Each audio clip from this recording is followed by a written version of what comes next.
The story of Igbo slave jumping into the sea is one of the most powerful and tragic episodes in the history of Atlantic slave trade. It speaks to the unbreakable spirit of a people who chosen death over bondage. And it has echoed through generations as a symbol of resistance and cultural pride. The Ndi Igbo landed in 1803, in May 1803. A ship carrying enslaved West Africans, many of them of Ndi Igbo origin, arrived in Savannah, Georgia. These men and women had been captured in present-day Nigeria and transported across the Atlantic to be sold into slavery in America. After being sold at auction price, the group of about 75 newly enslaved Ndi Igbo was loaded into a smaller coastal vessel, the York, to be taken into the nearby plantation along the Georgia Sea Island as the boat near St. Simon Island. The Ndi Igbo captives, still shackled, overpowered the crew. According to oral history, they marched calmly into the waters of Dunbar Creek,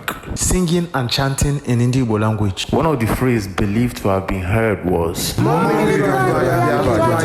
rather than live in slavery, they walked into the sea and drowned themselves. Legacy and meaning, though some historical details remain debated, such as how many actually died versus escaped. The event is widely recognized and remembered as the Igbo landing. It is considered one of the first large-scale acts of resistance by newly enslaved Africans in the US. The story was preserved largely through African American traditions, spirituals, and Gulaguchi folklore. It been retold in various forms, songs, poems, and books, and acts, and became a cultural touchstone during the civil rights movement. Toni Morrison, Beyonce, and many others have referenced it, drawing on its power as a metaphor for resistance, self-determination, and spiritual resilience of African people. Modern reflection. Today, Igbo landing is a sacred site on St. Simon Island. There are historical markers and descendants of both Africa and Gula communities visit to honor those who choose death over the loss of identity and freedom. In remembering the Ndi Igbo landing,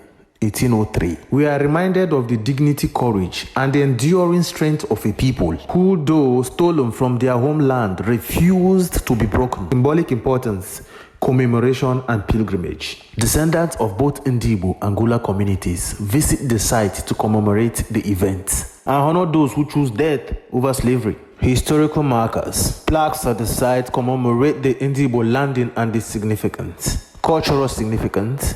The story of Ndi Igbo landing is part of the curriculum for school in coastal Georgia and resonates with African descendants worldwide. Ongoing effort, historians, artists, and descendants continue effort to remember and honor Ndi Igbo landing as an essential chapter in both Africa and Africa-American history. Here is a modern-day picture of Great Ndi Igbo Nala Igbo, West Africa, Nigeria.